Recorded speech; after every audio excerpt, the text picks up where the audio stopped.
Welcome to the Marriage Puzzle Podcast. I'm Thomas. I'm Julie. And today we're going to be talking about healthy communication and how and where communication problems start and how to fix those problems. Yeah, we often say that marriage is like a three-legged stool, right? We have communication, intimacy, and finance. And that's just something you have to be on the same page with all three of those things. Mm-hmm. Yeah, exactly. And, over the course of the 5 years at the time of this recording that we've been doing the podcast and over 100 episodes and not to mention the 20 years of marriage, we have kind of noticed that communication is also really at the center of those other two legs of the stool as well. For sure. Yeah, because, for example, just to give a couple quick examples off the top, you could have amazing sex once a month, but if you or your spouse desires to have sex 3 times a week, then that is going to create some problems and some friction, which is actually a communication problem because nobody's talking about that. Nobody's letting each other know. Or, you could have a really great income if we're talking about the financial leg of the stool. You could have a really great household income, but you could still be living paycheck to paycheck and have no retirement plan or nothing set up for the future because there's a communication problem and nobody's talking about how the money's being spent or what's happening. So we're talking about how to have that healthy communication today.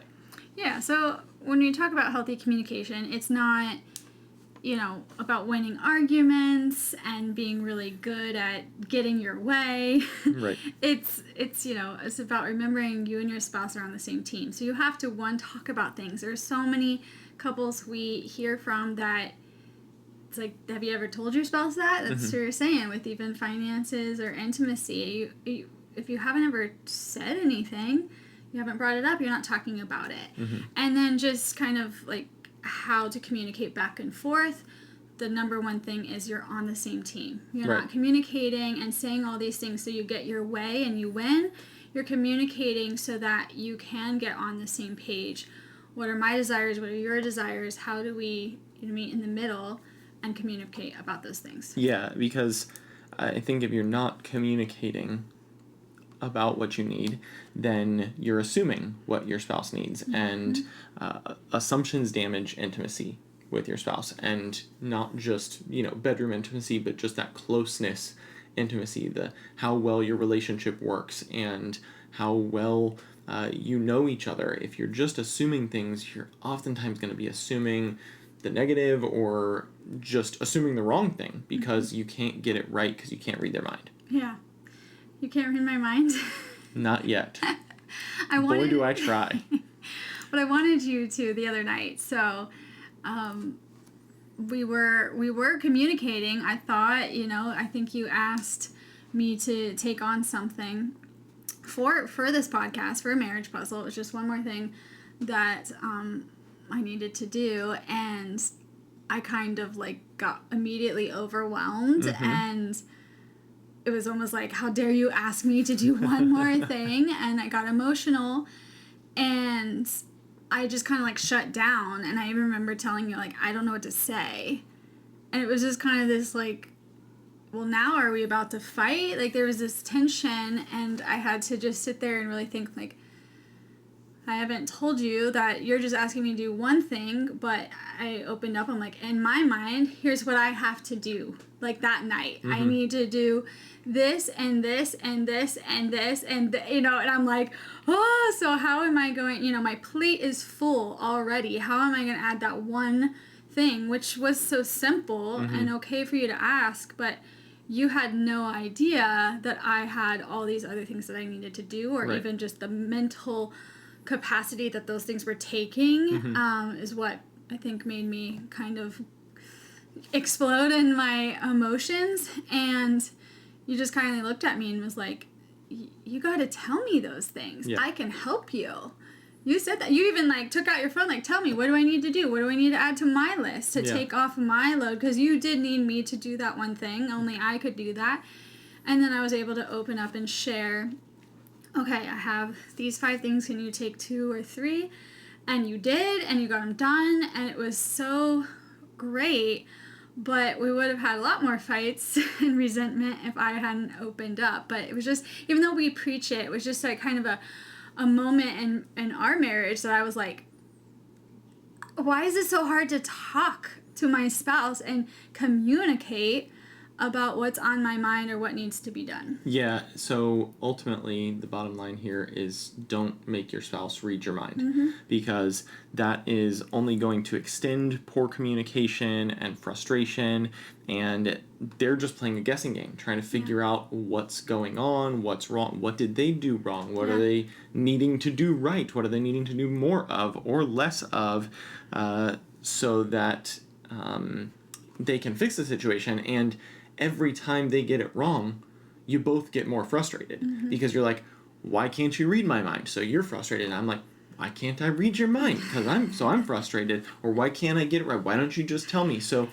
don't try to make your spouse read your mind.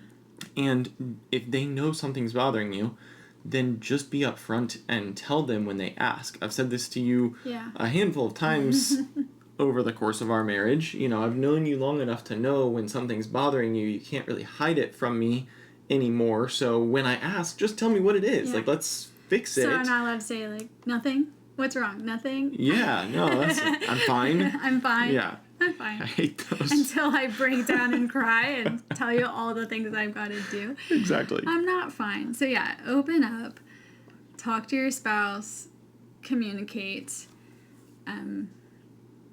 Yeah, and on the other side of assumptions, when something does happen, confession, or when something does go wrong, confession is better than accusation. So if something happens, then it's a lot easier for me to just be like, hey, I messed up, I'm sorry, versus you accuse me, and then it creates a defensive situation. And this could go either way. Not, painting a picture that's you towards me. It's just, it could be either direction, but confession is better. When I realize something is wrong, or even when you bring something up to me, going ahead and like confessing and apologizing or whatever happened, that's better than just an outright accusation. Luke 6:45 says, out of the overflow of the heart, the mouth speaks.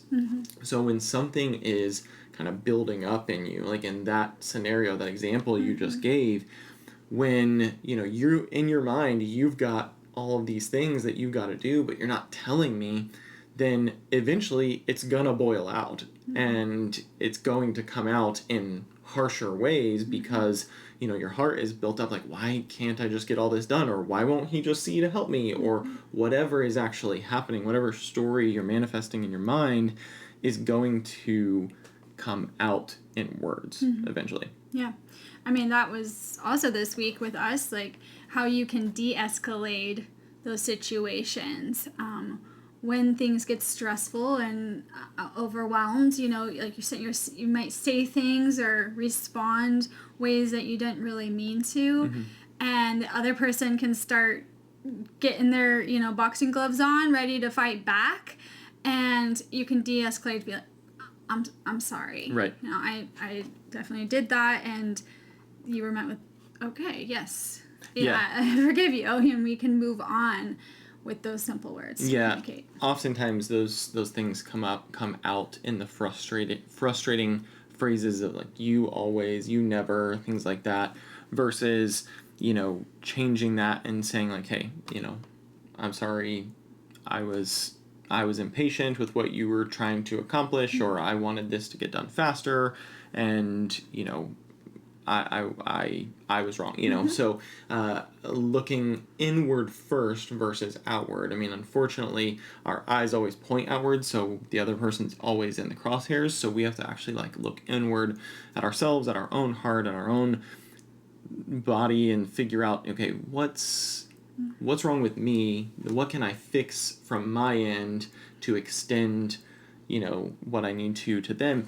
And we've kind of talked about that recently as well, of racing to apologize, and being desperate to be the first one to apologize, not to just get it over with, but looking inwardly, it makes it a lot easier to say, wow, that was, either I caused that situation, or I escalated that situation unnecessarily because, they were grumpy, so I got more grumpy, and, I increased and made it worse. So rather than just always pointing out the other person, saying, hey, you know what, I messed up, you're more than likely going to get a, yeah, so did I, sorry, right back. Yeah. So I've kind of said, like, communicating is talking, right? And opening up and actually talking about the issue. But I think also good communication in marriage is knowing when not to say something, and that's to extend grace.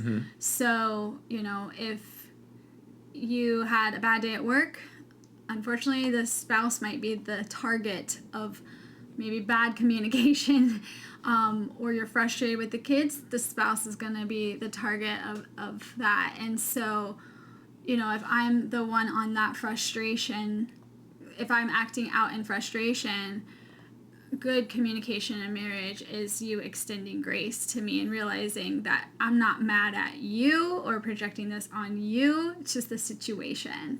Yeah, I mean, it extends even farther than those two things. I mean, if you haven't had sex recently, that's probably going to get taken out on your spouse, which, just so you know, is going to lead to not having sex because you're going to be mad at each other, and you're not going to want to. And so that's just going to increase that, rather than just saying, like, hey, can we have a conversation about this? Yeah.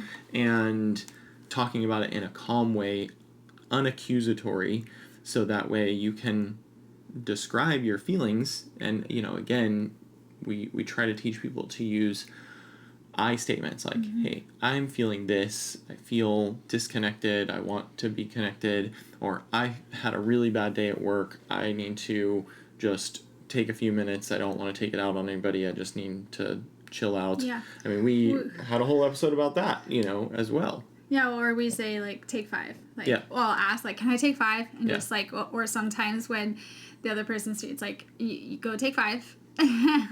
And just kind of like some alone time, just a quick 5 minutes. You're not avoiding the problem and coming back 5 hours later. It's just like, take 5, and then we're going to meet calmly and talk. Yeah, that reminds me of an episode of Bluey where if you have kids, then you've probably seen it. The one where dad comes home and mom is frustrated with kids, and she says, I need 20 minutes in my room alone where no one touches me or talks to me. And his eyes get real big and he just goes, okay. And, like, takes over. Like, that's the type of upfront communication that's needed, is to just say it right away, let the other person know, but also the other side needs to be listening well enough. That's the other half of communication, because people can talk all day, but if there's no listening. So in that episode, dad listened and said, okay, I got you. Go for it. Like, we're good. Like, and totally 100% took over.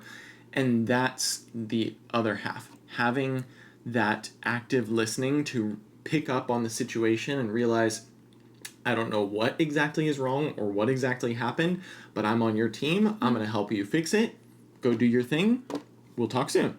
Yeah. It's such a great image to portray that. Bluey's a great show anyway. Yeah, I was gonna say, just go watch we Bluey. take most of our parenting advice from the show Bluey. Just kidding.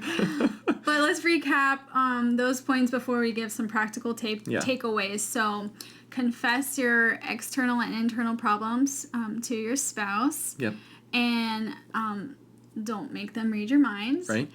Doing these things makes it easier to have grace extended to you, and also extending grace makes it easier to have grace extended back. That's true, because there's definitely a give and take. It's not necessarily transactional, like, oh, I gave you grace last time, you have to give it to me this time. We should just be constantly extending grace to our spouse. They're not perfect, neither are you. So you have to be able to extend that grace, because they are going to have shortcomings. They are going to fail you. They are going to disappoint you and upset you and anger you and do other things that just make you frustrated. But extending that grace means that when you do the same things, they're a lot more likely to extend that grace back to you. Yeah. Yeah. So number 1 this week, be quicker to listen and slower to speak. That's biblical advice. Yeah. And it's pretty straightforward. It's hard to do, though. Yeah. So quicker to listen and slower to speak. So that's, like I said, the other half of the communication. We can always be good at talking. Probably nobody, especially in a marriage, needs to strengthen that talking muscle. I mean, there are some who probably do, but overall the listening is where we need to We get have better one at. mouth and 2 ears for a reason. Good way to put it. Additionally, we would recommend having a designated weekly meeting time. We've talked about this in a few episodes recently as well, where every week we have a sit-down meeting. It usually runs between 30 minutes and an hour, depending on what we have to talk about. We talk about things that we are grateful for that each other have done. We talk about frustrations. It gives a designated point where we both come to the meeting ready to hear, like, okay, I'm going to get critiqued on something this week, or our household is going to get critiqued on something, and a lot of times that's how it goes in ours. Is like, hey, this situation or this schedule or this routine is not working. Can we try to fix this? And then we can come up with a plan. Sometimes it is an actual frustration, like, hey, the way this happened earlier this week, that really bothered me. Can we not do that? Like, so it can be directly towards each other if it's in a calm, nice manner. But at that point, it really shouldn't be accusatory. And we've said this in some of those other episodes, where you shouldn't be coming to this meeting with your list of 25 things that you're just going to fire off at your spouse. You're doing this and this and this and this wrong. You say one, maybe two things. Like, the rest can probably just be forgotten about. If it's something that's really bothering you, you can bring it up. But otherwise, you can share those frustrations, those things that you're grateful for, and then make sure to touch on other tough to bring up topics. Yeah. Save some time to have a budget check-in at each one of these meetings. You don't have to have a full monthly budget meeting at this. It can just be like a, hey, let's see how we're doing on the grocery budget this week, or what are some upcoming expenses that we need to be aware of, or hey, the check engine light just came on the car. We need to talk about that and figure it out. That's a good point to bring those things up. A good time to bring up any of those intimacy discussions that you want to have, because you can come to the table in the right mindset, ready to hear that and listen to those. Yeah. And then we talk about our schedule too. Like, Yes. we literally go, because we do ours on Sunday nights, so then we're looking at the calendar. What's that Monday? What's that Tuesday? What's that Wednesday, Thursday, Friday, Saturday? So even if it's the same routine, we are looking at each day, because then you won't have surprises of, oh, this popped up. Like, we know where everyone's going, who's driving, what, oh, we got to get the special thing for that event or whatever. And so we're always on the same page with schedule. Yeah, we at least talk about it. I don't remember it into the next day, so I'm still asking you, but it helps that we've talked about it at least one time. And, I'm working on that. Okay, so since this is a communication episode, then on that, Bring it on. that is, I will confess, very annoying when you do that. But I think that's where I can extend grace, because then I'm, instead of like, we talked about this. We always are talking about this. Every week we talk about this. Why don't you listen? That would be bad communication. Often I'll say, yes.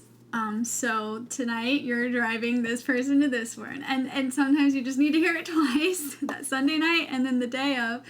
But yeah, the weekly check-in, just because you said that, I want to make sure it's not going to solve all the problems of just talking once a week to your spouse. You still have to have the daily communication. Totally.